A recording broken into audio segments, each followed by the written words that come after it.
Are you tired of spending too much of your hard-earned money at the supermarket? Are you dreaming of farm fresh eggs, homegrown veggies, and homemade everything? Well, welcome to Ditch the Store, where we break free from supermarket dependence and take back control of our food and household essentials. I'm CJ, and I'm here to show you that life is too short for store-bought eggs. So let's get started. G'day everyone, CJ here, and welcome to episode 171 of Ditch the Store. And we're going to talk about something that I think some people will probably freak out and go, why is CJ saying don't do this? But you have to listen the whole way through to hear me out. Now, I am recording tonight. I've just got home from work.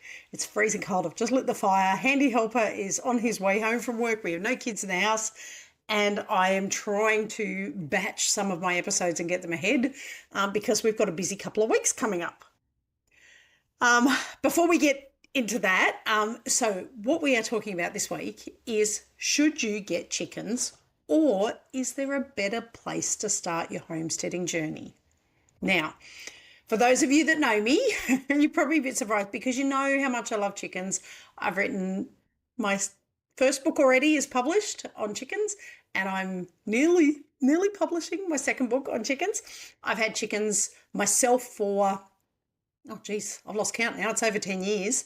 But I also was raised on a farm that had chickens, and we used to keep meat birds and egg birds, and we had them rotating all the time. So for me to say, should you maybe not get chickens? Some people will probably freak out and go, but you tell everybody to get chickens. But there are some cases where I would say there's a few things you need to think about before you get chickens.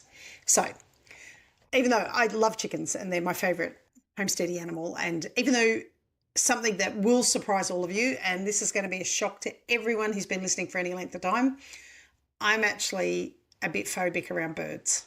I'm not good with birds that flutter near my head or face or anything like that. If the chickens are fluttering, it takes every ounce of control I can to not freak out and run the other way. I'm not good with fluttery things, and that includes moths and other things, bats when we've had them here. And I love bats. I absolutely love them, but I hate the idea of them fluttering anywhere near my head. It's a little bit of a phobia, and I am working hard to get over it. Anyway, I want to say it, I don't think everybody should start with chickens for their self-sufficiency journey. There are some people that shouldn't start with chickens, and we're going to go through that and why you shouldn't, and if you are one of those people, what you should do instead. Anyway, before we get on to that, I just wanted to say we have got an exciting couple of weeks. This episode will be coming out on the 16th of July, and the very next week, our new buck will be arriving.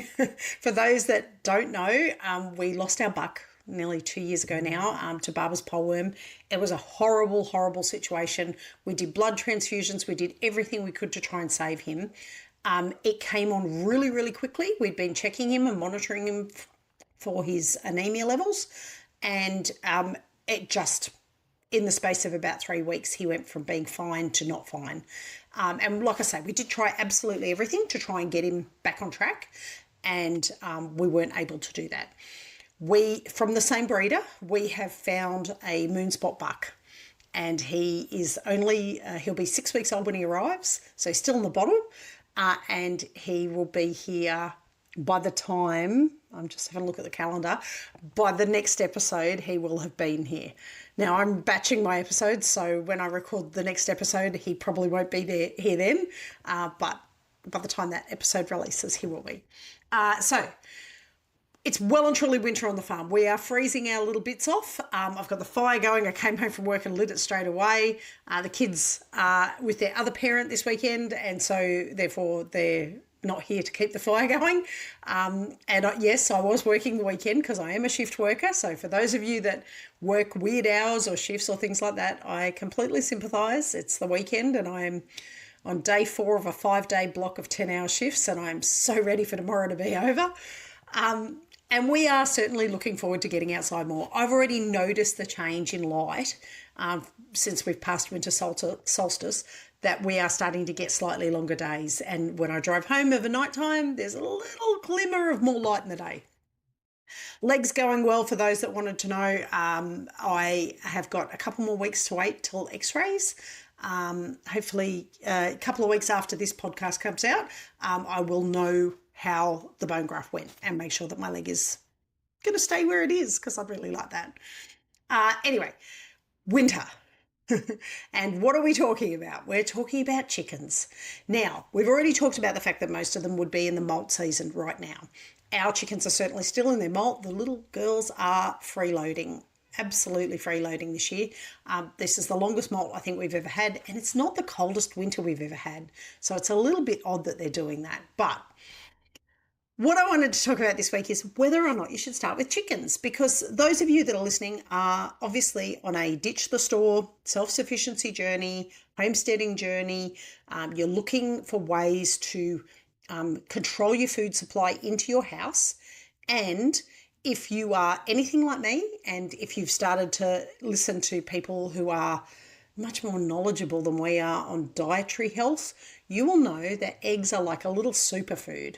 I've just started following this guy, and I can't think of his name off the top of my head, but he's a pommy trainer, and he was a Mr. Olympian, I think, back in the day. And he eats like 6 eggs a day. And when he was training, 6 eggs just for lunch, that's what he has for lunch. And when he was training hardcore, he said he was eating like 15 to 17 eggs a day. And somebody told him he would ruin his cholesterol by doing that. And they tested his cholesterol. He actually is a psychiatric nurse by trade. That's what he's qualified as. And they tested his cholesterol, and his cholesterol was perfect. And as he said, the body makes its own cholesterol. Eating eggs isn't going to stuff up that system if the system isn't broken already. The body makes far more cholesterol than you can ever eat in eggs, so long as everything else is working. And that's what he advocates, eating right to get everything else working, and then you don't have to worry about that stuff. So if you're kind of going down that kind of journey, that carnivore, ketovore kind of lifestyle and self-sufficiency lifestyle, you'll know that eggs are a huge superfood, and there's lots of reasons why people start with chickens. For the most part, it is the whole thing of getting fresh eggs. It's a really simple win. If you don't have land, if you don't have acres like we do, having goats and having cows and having sheep and things like that, it's not always practical for people to do that. They're harder animals to look after. You need more infrastructure for them. Chickens take very little infrastructure and very little space. You can have chickens in your backyard. So most people start there because it's an easy win. It's an easy way to get a supply of eggs into your house in as little space and with as little effort or cost as possible. People love having chickens around their kids. Certainly my two. The first time they collected eggs out of the hen house, they were absolutely stoked with their little achievement of going out and finding eggs. So it's really cool for kids to have that experience of knowing where their food comes from, going out and collecting, looking after chickens, helping care for them. It's a really good experience for kids, in the same way as having a dog is a good experience for kids, where they have to feed it every day, walk it every day, pick its poop up, wash it, look after it, make sure it's right for vet checks, things like that. Chickens are also a really good one for kids because they're small. Most kids love chickens. I mean, apart from my little bird phobia, I still love chickens. But also too, I think a lot of people go into chickens thinking it looks really, really easy, and it's kind of like a Pinterest or Instagram kind of lifestyle. And I'm not sure that that's the right reasons to go in it, but I do get where they're coming from. You see lots of photos of people collecting their fresh eggs, having their chickens in their backyard. There's a lady that I follow that makes these lovely videos of chickens talking to each other, and she's got some beautiful Araucans and Frizzels and things like that. And she does these little videos of them having little funny conversations with each other. Watching it on social media is attractive. And anything that's attractive like that is going to draw people in. People are going to want to do it. So I get where they're coming from that perspective. But it does, Instagram can make it look like everybody has the perfect flock. And, you know, that's only part of the story. Not everything goes to plan. You know, you have illnesses, you have chicken shit everywhere. Like, let's face it, it's everybody looks at Instagram and Pinterest and goes, oh, that looks so pretty. It doesn't always work like that. And that's important to kind of acknowledge that what you're seeing on social media isn't always the true situation. Now, one of the things I want to address is the current fear situation that we have around bird flu in Australia. I talked about bird flu, I think last episode before. I talked about bird flu, and we discussed the fact that it's really important not to panic and just to be prepared and put some things into place that you can ensure that your birds are going to be as safe as possible. But a lot of people have concerns at the moment, and I believe another case has just been diagnosed in a wild bird again, not in any chickens, in a wild bird, a seabird, up in Newcastle in New South Wales. So our first case in Australia was in WA on the coast, and again, 2 seabirds. And this second case is now in Newcastle, which is on the other side of Australia. But take into account, seabirds are attracted to the coastline of Australia. And the fact that we had one on the coastline of the east coast and 2 on the west coast, it actually makes sense given that there's seabirds that are mostly affected and the main carriers for it. So it sounds frightening, but if in doubt, go back. I think it was episode 169. Go back and listen to that. I talk about all the things you can do to prepare your chickens. So if you've already got chickens, don't panic. Just prepare yourself and make sure that you're doing everything you can to help with biosecurity. If you are not yet a chicken owner and you're worried about it, keep an eye on things. Back on episode 169, I had a link to the Department of Agriculture website, and it talks about bird flu, and it updates you with anything that's new developments, new testing, things like that. I think it's really important to say that the Department of Ag lady that came out, and spokesperson who came out and spoke about it, made a real point of saying at this point, no chickens and certainly no commercial hatcheries, chicken establishments, have had any cases of bird flu. And that's really important. She said, don't panic, buy your eggs. Egg prices shouldn't be going up. Really important to know. And that at this stage, it is not impacting chicken supplies in Australia. Really important that she's saying that, because it kind of puts that tone out there that we all need to not panic. Backyard flocks, obviously, it's a little bit different. The commercial hatcheries are usually in an enclosed shed, so the chance of something getting into there, it comes in on a human if it's coming in. It's not going to come in from wild birds the way that they're set up. Backyard chickens are probably more at risk of those wild birds coming in with bird flu. So that's why you should go back to episode 169, which I'll try and link in the show notes, and go back and have a look there and go, okay, what do I need to put in place if I am getting chickens? And make sure you can do that before you get the chickens. If you can't maintain some level of biosecurity, then you might need to really kind of reclassify whether or not chickens are right for you. Because you do need to be able to keep them safe. Like I said, follow the Department of Ag, sorry, nearly knocked my cup of tea over, to follow the Department of Ag webpage and be sensible, but don't ignore the precautions.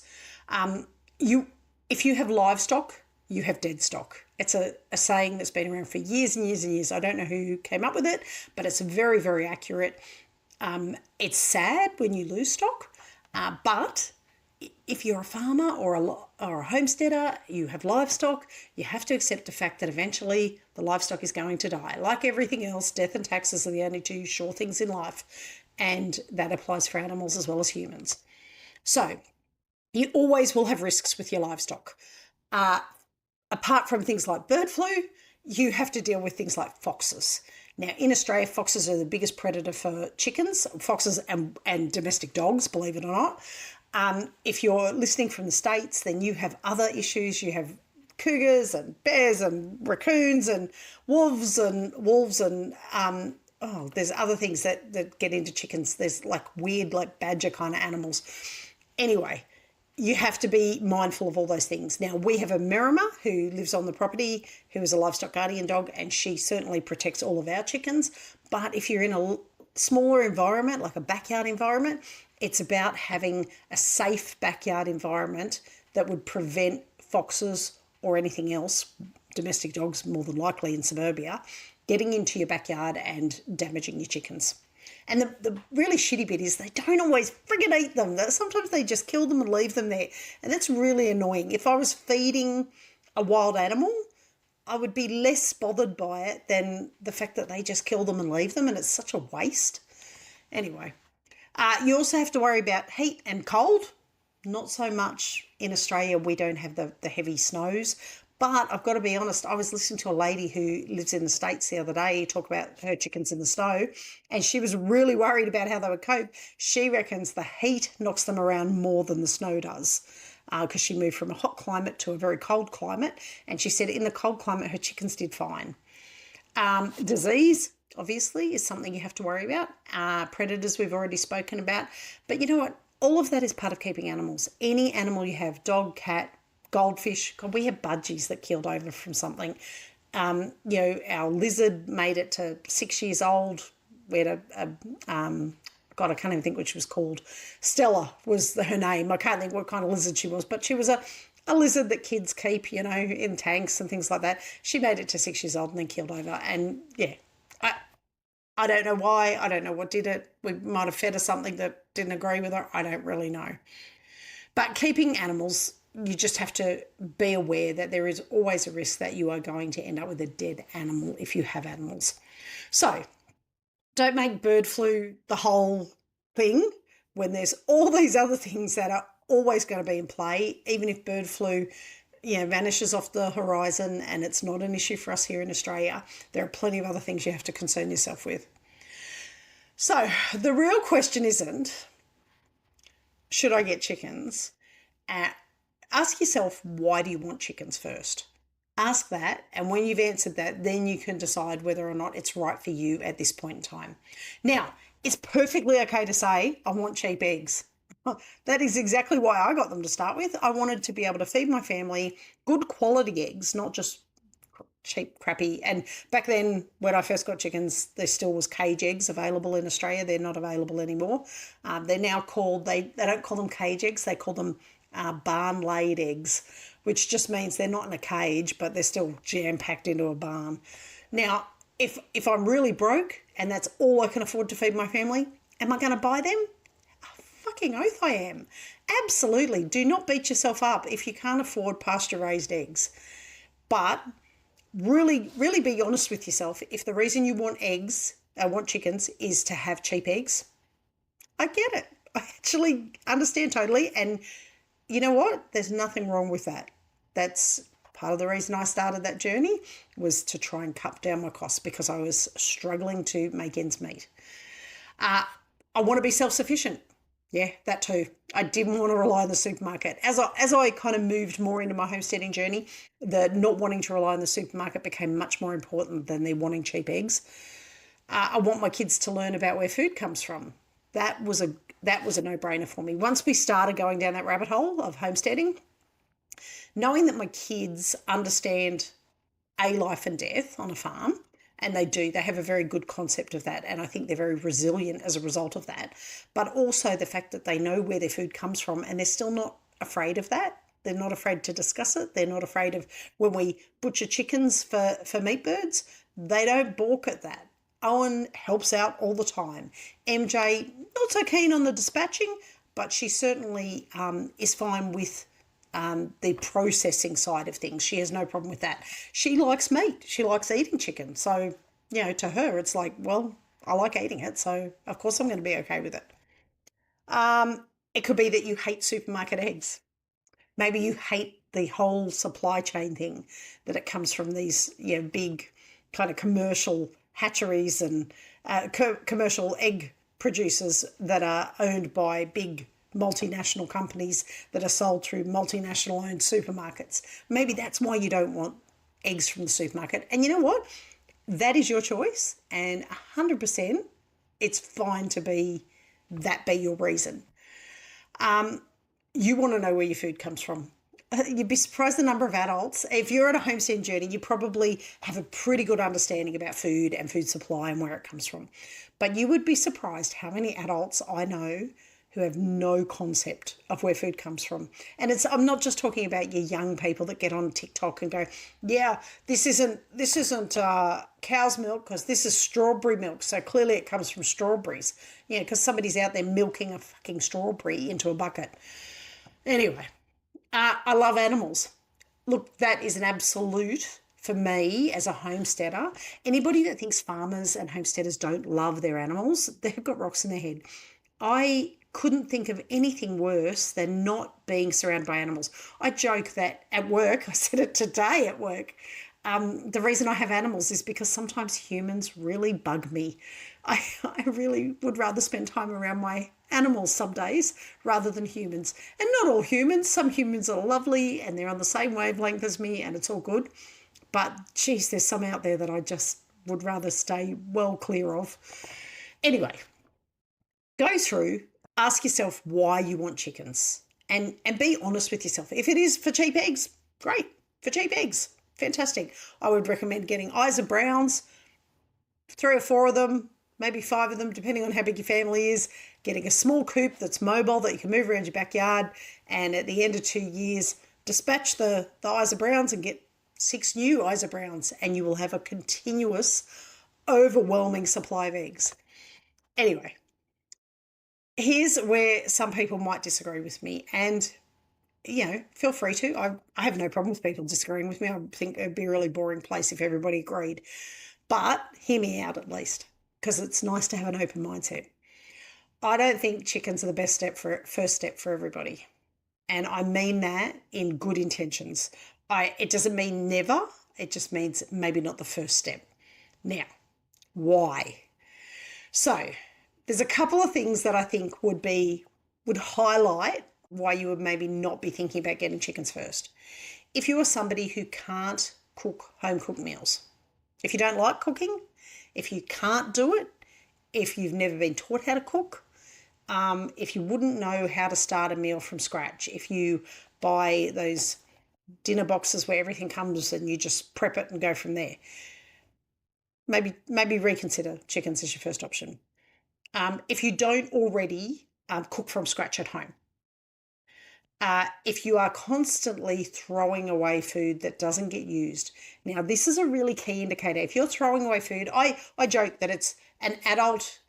One of the key things in adulthood is when you finish everything in the container in the fridge or cupboard and you are able to throw that container out or wash that container out and refill it because you used all of what was in there before it went off.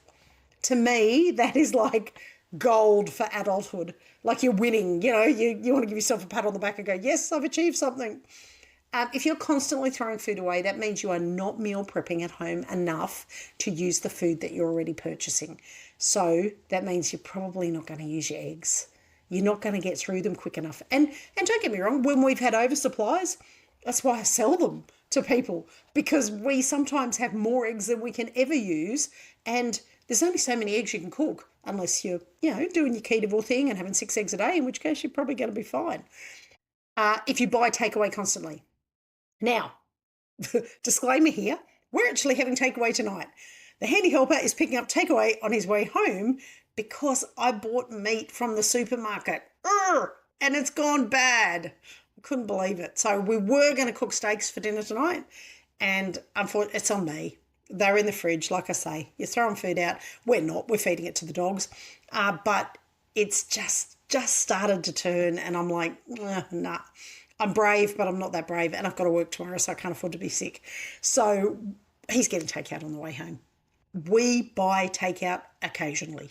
I would say once a month we probably buy takeout.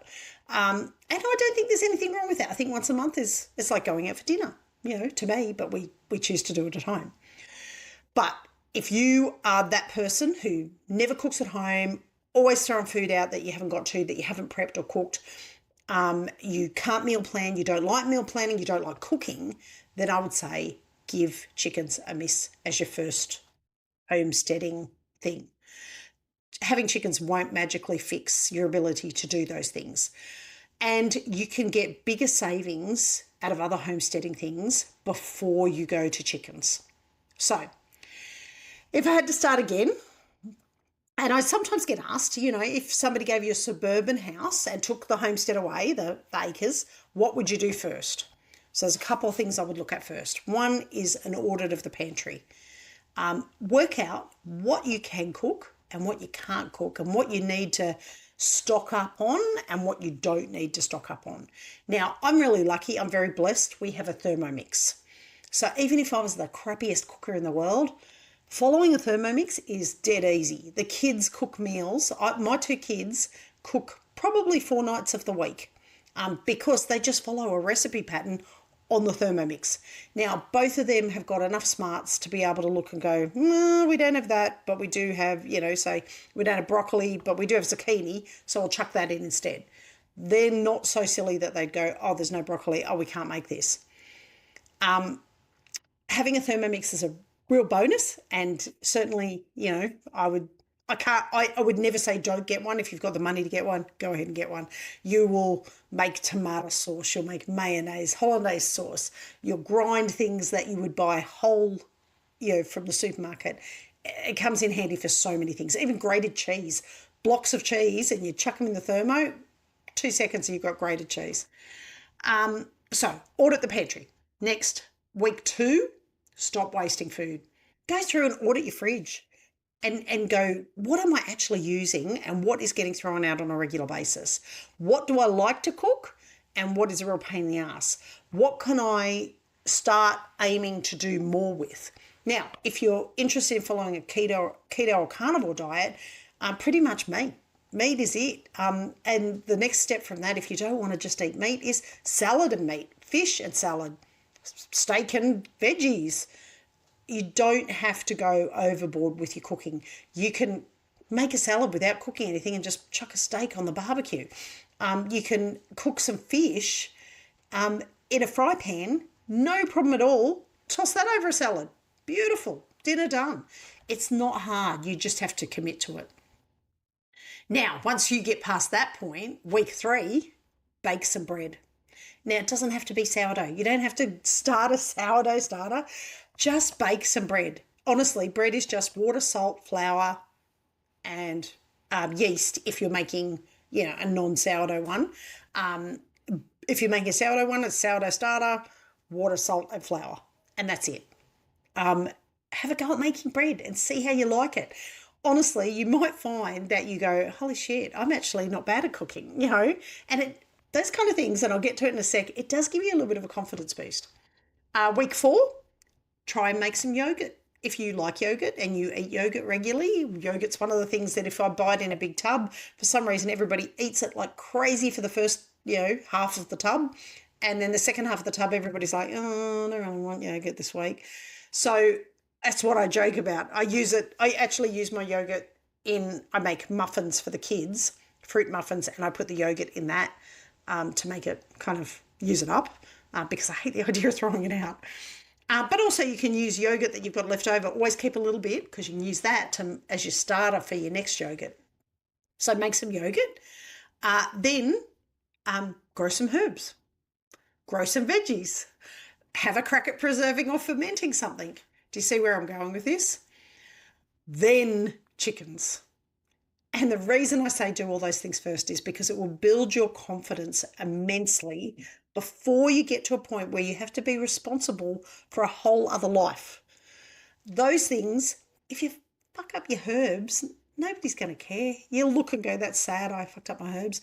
If your bread doesn't rise, you know what? Okay, chuck it in your compost because you've got a compost going because you're aiming towards having veggies, aren't you? Try those things first, okay? And it will build your confidence towards self-sufficiency, towards ditching the store, towards homesteading kind of lifestyle. And then once you are doing those things well and you're confident with them, then say to yourself, okay, is it now time for me to get chickens? Is now the right time? Now, chickens are still amazing and I love them. And I will tell everybody how they should always have chickens, apart from if you're really, really underconfident. Oh, my tea has gone cold. Having fresh eggs is one of the best feelings in the world for me, and I love eggs. I'll eat 4 for mid-morning lunch, I have 4 boiled eggs straight up. But if I'm at home, I'll have scrambled eggs with bacon, fried eggs with bacon, things like that. Excuse me. Um, Kitchen scraps become chicken food. So we really have a debate in this household. Is that going to compost or is that going to chickens? Because we feed our chickens a lot of scraps, and we feed them things that other people don't. We will feed them meat scraps. No problems at all. Our chickens are omnivores, man. They eat meat. They have no problem eating meat.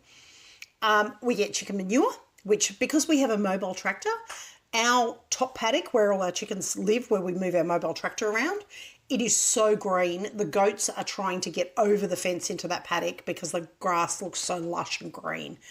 And I actually don't want the goats going in there because I don't want them getting bloat from eating grass that's too lush and green. But the chickens get moved back onto it and they love it because they go in. Anybody that tells you chickens don't eat grass, haven't seen my chickens at work. They eat grass. They absolutely annihilate it. Chickens teach children how to look after animals and how to respect where their food comes from.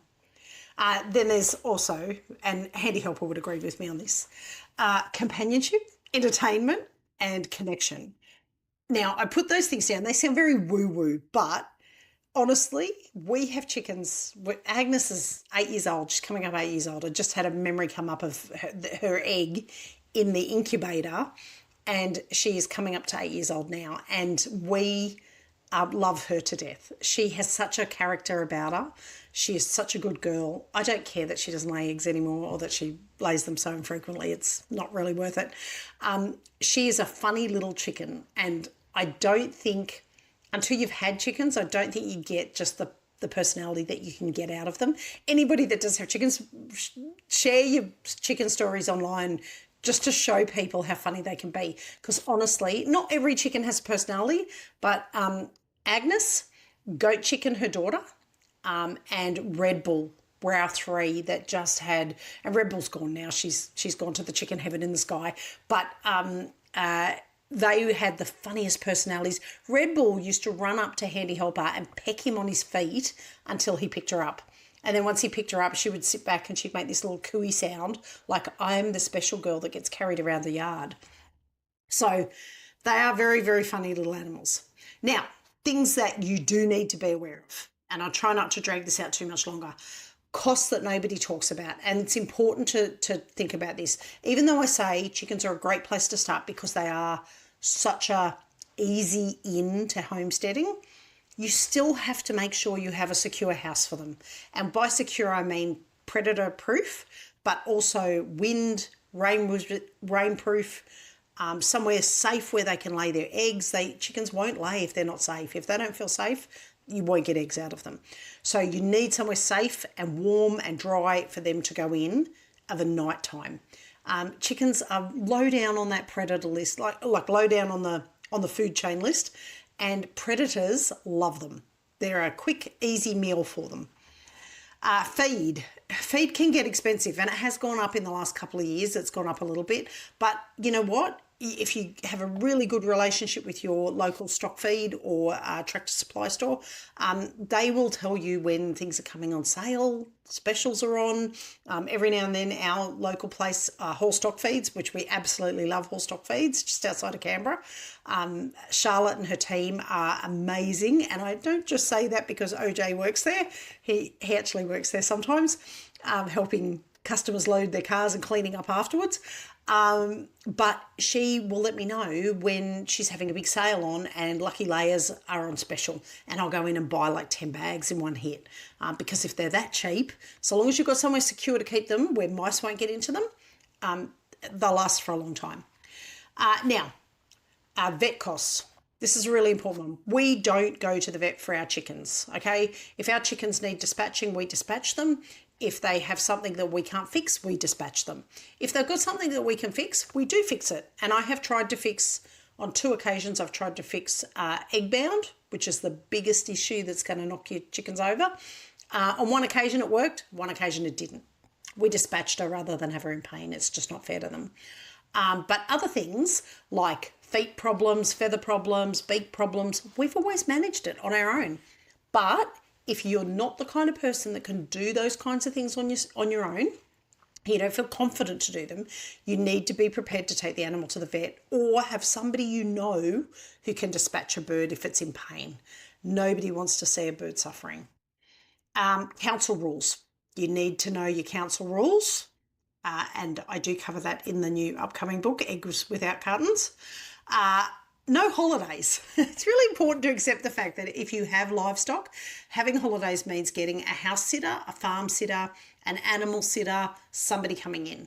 Handy Helper and I are talking about having an actual holiday in summer this year because none of my goats are pregnant this year, so I won't have any milking duties.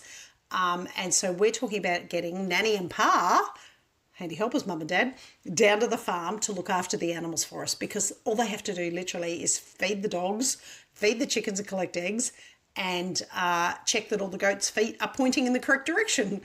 That's literally it. And they can do that. They're very handy in that respect. Eggs. You won't have eggs through winter. You have to accept that you may have to buy eggs like I've had to buy them this time around. Bloody freeloaders. But aside from all those things, they are still the easiest homesteading animal to start with. Now, obviously, if you do get chickens, you get to have fresh eggs. You get to have the most healthy eggs you could imagine, because pasture-raised eggs are better than anything you'll ever buy from the shops. Even the ones that say pasture-raised eggs, that's what I'm buying at the moment. And I've got to be honest, they don't taste the same as my eggs. And I really can't wait for my girls to start laying again. But I think it's a real big thing to be able to pat yourself on the back and say, I am producing my own food. There's food that I'm producing that I can eat and my family can eat. And we're doing okay with that. Now, one thing that I would say to you, I want to wind up. One thing I can say to you that you can do this week is not to buy anything. Don't build a coop, don't order chickens, day-olds or anything like that. Ask yourself a really simple question to start with, and that is, what is one thing that I could stop buying from the supermarket? Now, it could be bread, it could be yogurt, it could be cheese. You might be interested in making cheese. It could be cleaning products or soap. Homesteading comes in lots of different varieties. Work out one thing that you could stop buying from the supermarket and use that as your first step. This is for the people that don't have chickens already. If you've got chickens already, you know what I'm talking about. If you've got chickens already, you know what? Do that anyway. Say, what's one thing I could stop buying from the supermarket this week, and have a crack at doing that. Just one supermarket item. Start with that. Starting is the hardest bit. And once you get past that one, it'll give you the confidence to try the next one. So, supermarket swaps, store-bought yogurt versus homemade yogurt. It'd be a great one. It's cheap, easy. You only need milk and a little bit of yogurt out of your last container. It has to be real yogurt, not that sugary shit that, has more preservatives and crap in it than you can poke a stick at. Real Greek yogurt is the best way to go. And you don't need any animals for that. You don't need to have acres and acres to keep animals. Anyway, try that. If you do it, please, please, please post on social media, link me in at Mojo Homestead and say, CJ, this is the thing that I killed off from the supermarket this week, and show me what you did. I'll always be your biggest cheerleader. You know that. Anyway, that's it for this week. I cannot wait to introduce the new buck. We haven't named him yet. I have to speak to the breeder to work out what naming conventions, because they have very different naming conventions in the goat world. I'll work out naming conventions and then we will introduce him with a new name. But otherwise, have a fantastic week, and I will talk to you all again next week. Bye for now. Well, that's it for today's episode of Ditch the Store. If you're loving the journey to self-sufficiency, be sure to subscribe. You can also leave a review for us or share this episode with a friend who's ready to break up with their supermarket. If you've got questions or success stories, we'd love to hear about them on the socials. You can also find me at www.mojohomestead.net. Until next time, keep raising, growing and making. And remember, life's too short for store-bought eggs.